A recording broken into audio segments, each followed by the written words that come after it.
been thinking a bit about site specificity, site-specific art, or just site-specific things that happen, and particularly in relation to YouTube. It's because I've got this exhibition coming up, which I'm going to sort out today and tomorrow actually, and I'm just running through different ways to think and talk about it, really, try to explain it to myself a bit better. And one of the ways I think I could talk about it to myself and learn more about what I'm not consciously thinking about is just by thinking about, as I say, site-specific work. Because you know, site-specific is a word that you find a lot in art. Site-specific practice of different kinds. It's usually applied to visual and sculptural practice, but not exclusively. There's site-specific performance and site-specific sound work. It's all kinds of stuff, really. And it is a bit of a clunky term. And I'm sure many of you watching this will know this already, so just bear with me if you will. So, let's say I'm just rehearsing it for myself. But site-specific basically means, as far as I see it, two things. Firstly, it means that you're producing a piece of work which doesn't, you can't just like plonk in some kind of imaginary neutral space and imagine that all of the meanings and the impressions and the ideas that will come out of that work will just happen because it's in the work. It's a piece of work that you do that takes place within a specific site, hence site specific, and it needs to be in that site for the meanings and the feelings and the ideas to be properly generated. Actually, I want to go on to thinking about site specific ideas and site specific knowledge more generally, more specifically actually, but right now I'll stick to kind of talking about art. So yeah, it has to exist within a particular place,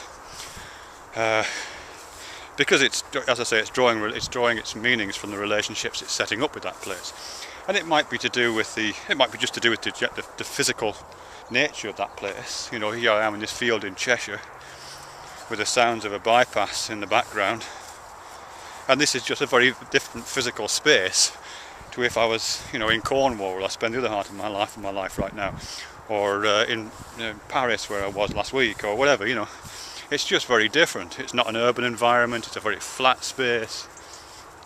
It's an agricultural place, so it has this physical qualities to it. So that's part of the specific qualities of the site. But it could also be, you know, the history of the site.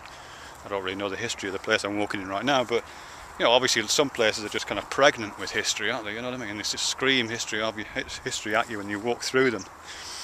You know, I went to Berlin a couple of years ago with some students, and my God, you know, you walk down the street there and everything is just like saturated with history, or from different periods of history as well.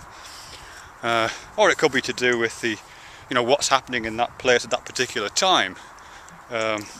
You know, particularly built environments, you know, cities and institutions and government buildings. All those kind of places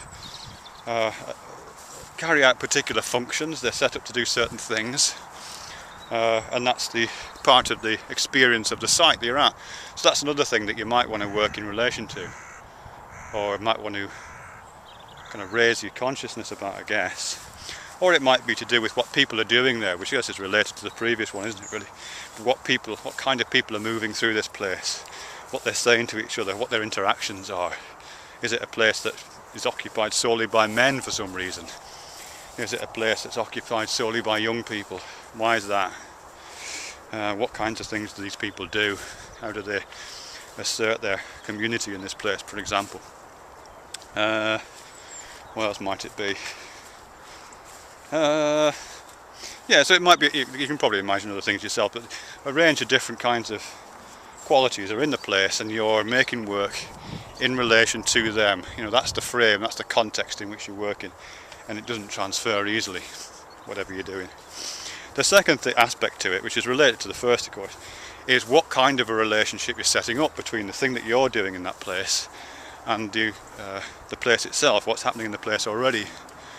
Because there's all different kinds of relationships you can set up. You know, it could be a very sympathetic relationship. You know, you could go to a place like this. You know, I mean, look at this. This used to be a fantastic tree, and it got struck by lightning, a bit knackered, so it's all down and in bits. You know, and if I was like Andy Goldsworthy or somebody, like some kind of environmental artist, working sympathetically to my site, you know, I might start tinkering with these and arranging them in certain ways to maybe bring out some of the qualities which are already here, or to ease access to some of those qualities for people who are passing by on this little path. You know, so I'm being sympathetic to it. I'm recognising its qualities, and I'm working alongside those and just shape it, just not exactly shaping them even, but just enhancing them or stripping away some of the obfuscating stuff around it. I might be just doing that. So I might be working sympathetically. Contrasting with that, I might be working very antagonistically. You know, if I'm an artist or something, or an activist, and I'm working in a place that's saturated with political power, for example, particularly if that power is not obvious, particularly if it's hidden, and it's just, you know, the way that a lot of buildings do and a lot of institutions do, they just kind of shape your behaviour, you know what I mean? So you just find yourself behaving in certain ways. That's part of the properties of a place, isn't it? And so, you know, you might want to work antagonistically to that, as opposed to sympathetically. So you might want to draw attention to what's going on there. You might want to engage in what Hakim Bey calls poetic terrorism, which has nothing to do with bombs, but uses some of the same logic. You know, you do something that draws attention to the structures of, for example, as I say, political power that are already in that place. You know, so and there's lots of different ones. Obviously, those are the polar opposites: a very sympathetic relationship and a very antagonistic relationship. But there's different kinds of relationships you can set up with, as I say, those different properties of the place. God, long explanation or what? For fuck's sake. Anyway, one of my interests is two of my interests. One is YouTube, of course.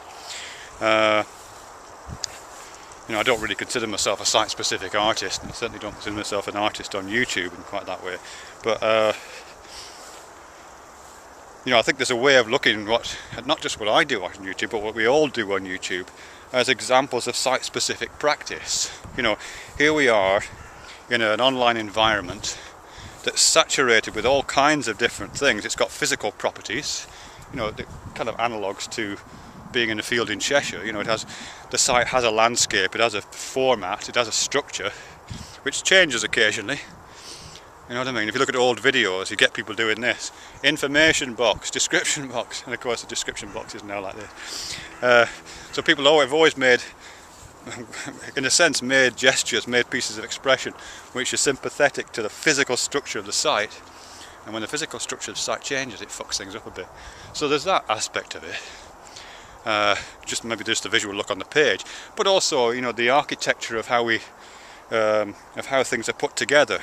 You know, that whole system of related videos and where the video responses go underneath the video, and how the comments flow,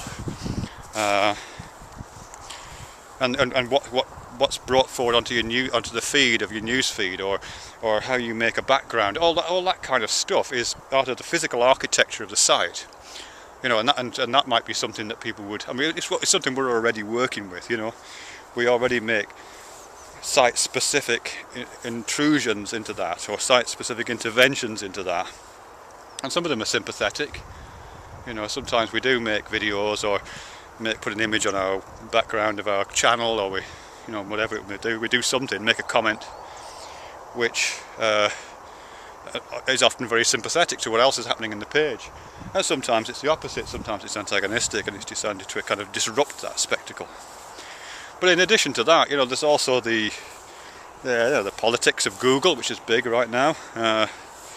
You know, and yes, people do make work which is specifically designed to disrupt the politics of Google, or draw attention to it.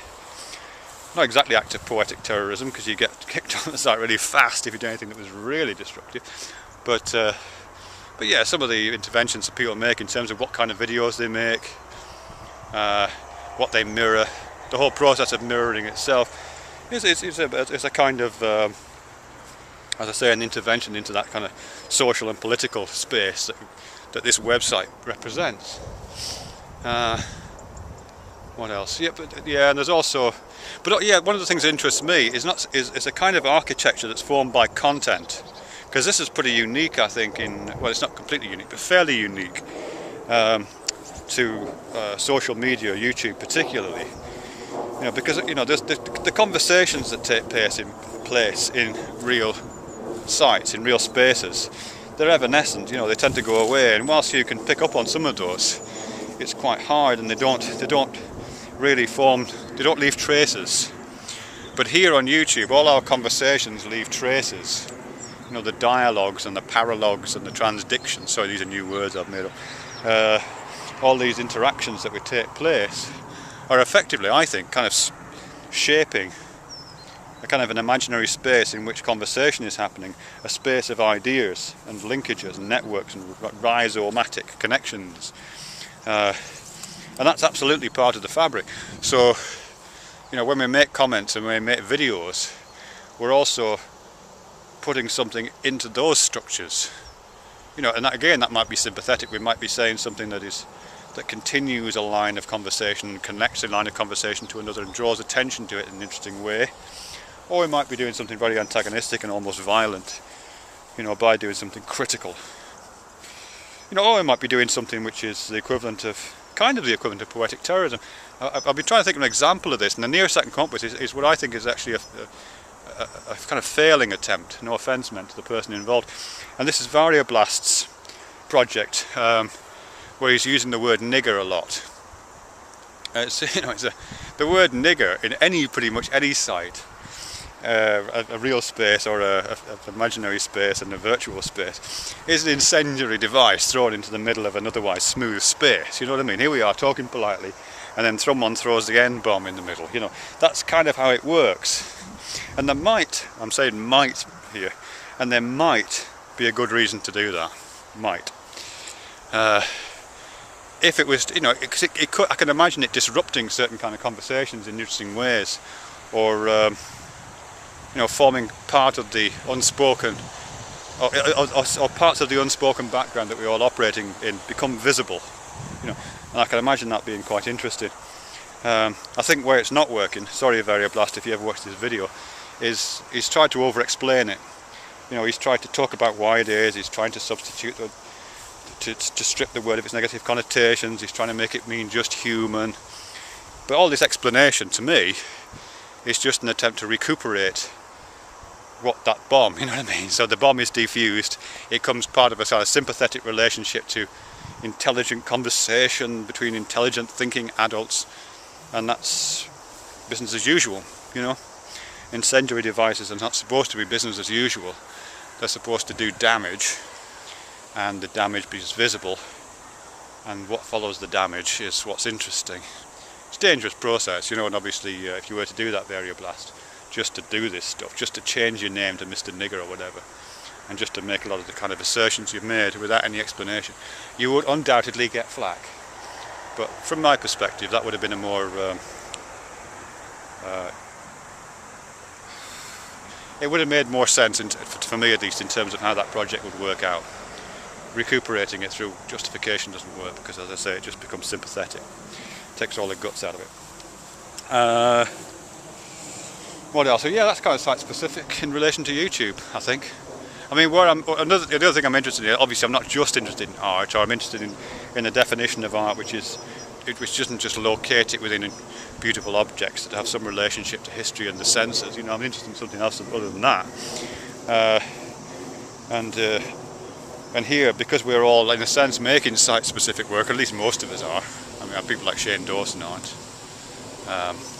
You know, the big names on YouTube don't do that, but you know, those of us who are truly YouTubers, I think, and I would consider myself to be one of those people, I think, are trying to see the site, look at the site, the architecture of the space, the virtual architecture of the kind of protocols that join us all together, and the shapes of conversations as they flow and move in and one another and explode against one another and create friction and sparks, but also continuations. We see that, and we're all making work in relation to that.